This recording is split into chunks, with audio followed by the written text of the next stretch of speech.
Share on Pinterest. Hand a newborn over to a person who doesn't have much experience with babies, and it's practically a guarantee that someone in the room will shout, support their head.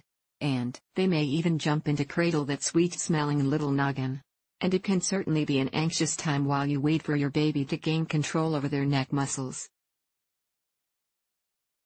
Until then, it can feel like their head is a wobbly wrecking ball held up by a bunch of spaghetti noodles. Thankfully, that all begins to change around 3 months of age, when most babies develop enough strength in their neck to keep their head partially upright. Full control usually happens around 6 months, but as with all things parenting and baby, there's a wide range of normal. Some babies have stronger necks from the start, while others take their time building the muscles needed to take a good look at the world. Here's more about when and how it happens. Stage 1, early head lifts during tummy time. In the very early days of a baby's life, they can't lift their heads much at all. But that quickly changes, with some babies making headway, pun intended, when they're just 1 month old. These little head lifts, which aren't the same as having full head control, are most noticeable when your little one is lying on their tummy. For example, you may notice them when your baby is resting on your chest or shoulder while you're burping them or snuggling up together. If you've introduced tummy time, you may also see your baby trying to lift their head up enough to turn it from one side to the other. This practice is important for future head control, but it also plays a role in developing the surrounding muscles in the shoulders, arms, and back that will help your baby become more mobile later on. A newborn baby may not be very interested in activity or play mats yet, but it never hurts to lay your baby down on their tummy for a few minutes at a time, a few times per day. Make sure to stay with your baby, supervising the tummy time session, so they don't fall asleep this way. You can also practice tummy time by laying your baby face down on your chest, lap, or stomach. Some babies like this better because they can still see your face and you can interact with them more closely.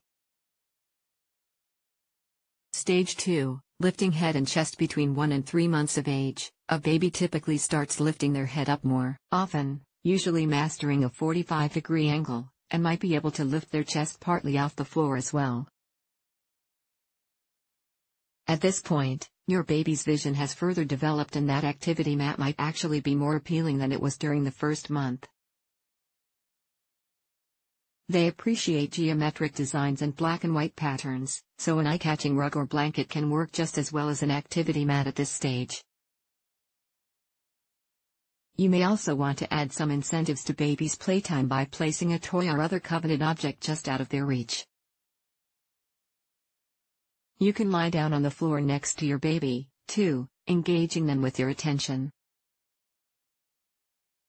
This is also a great time to begin propping your baby up slightly during tummy time with a nursing pillow or rolled up baby blanket, again, under your supervision. Sometimes a little extra support, and a better view of what's around them, gives babies the motivation to keep practicing lifting their head up on their own. Eventually, your baby will begin pushing themselves off the floor with their arms in a precursor to crawling. At this point, they can usually lift their chest up completely and hold their head mostly level at a 90-degree angle, though probably not for long stretches of time. In other words, watch out for the inevitable wobbles. Stage 3, full head control. Everything that happens with head lifting between birth and 3 or 4 months of age is a warm-up for the main event, the major milestone of your baby having full control of their head. By 6 months, most babies have gained enough strength in their neck and upper body to hold their head up with minimal effort. They can usually also turn their head easily from side to side and up and down. If you think your baby needs a little help developing head control, there are a few activities you can work into your daily routine to encourage them to keep building those muscles. Spend time sitting your baby upright on your lap or propped up in a nursing pillow. This allows your baby to practice holding up their own head with a safety net helping to support their back. Place them in the high chair for short periods of time, even if they're not eating full meals yet. This will also give them some support while encouraging them to hold their head straight and level. Make sure they're strapped in and the seat is fixed to a 90-degree angle, rather than in a reclined position. Consider wearing your baby in a carrier that allows you to place them in an upright position when you're running errands or going for a walk.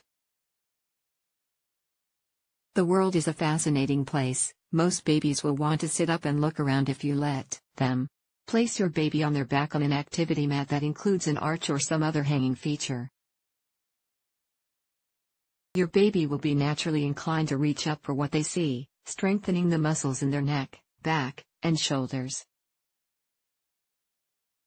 Precautions to take during the process until your baby is able to hold their own head up. Make sure it's supported any time they're not lying flat on their back. When you pick up your baby, slide one hand underneath their shoulder blades to lift the head and neck while using your other hand to lift their bottom. Reverse the steps for laying a baby back down.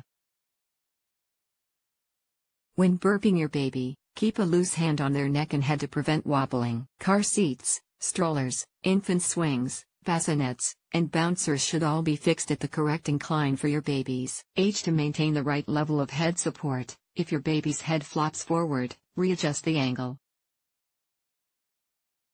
Some companies sell neck support pillows or inserts for babies, encouraging parents to use them in cribs and car seats to prevent their heads from flopping around. But most experts, including the Food and Drug Administration trusted source, agree that nothing extra should ever be placed inside your baby's sleep environment or inserted under or behind your child in their car seat. Using a pillow can actually be dangerous in these situations. It can pose a suffocation risk or interfere with the functioning of restraint straps during an accident. When to worry about your baby not lifting their head. According to the American Academy of Pediatrics, a baby with poor head control or weak neck muscles should be evaluated by a pediatrician if they aren't meeting the typical milestones for head control. If your baby can't hold their head up unsupported by 4 months of age, it might not mean anything worrying, but it's worth checking in with your pediatrician. Sometimes, not meeting the head control milestone is a sign of a developmental or motor delay. It could also be a symptom of cerebral palsy, muscular dystrophy, or another neuromuscular disorder. Most of the time, though, it's simply a short-term delay. All babies develop on their own schedule, and some babies pick up certain skills faster or slower than other babies. Occupational therapy and other early intervention services can help, whatever the cause. What to expect next when your baby can finally hold their head up? All bets are off. Next comes rolling over, sitting up, moving and grooving, via creeping, scooting, and crawling, pulling themselves up to stand, and, you guessed it, walking. We're not saying your days are numbered once your baby holds their head up, but okay, we are saying that. Start baby proofing now. The takeaway: there's no one set time when a baby should be able to hold their head up. It takes patience and practice. But everything your baby does, from reaching for toys and lifting their head off a playmat to making eye contact with you during a burping session, is priming them for meeting this major milestone. If you're worried about your little one's progress at any point, talk to your pediatrician at your next well visit. It can either put your mind at ease or give you the advice and resources needed to help you address your baby's development.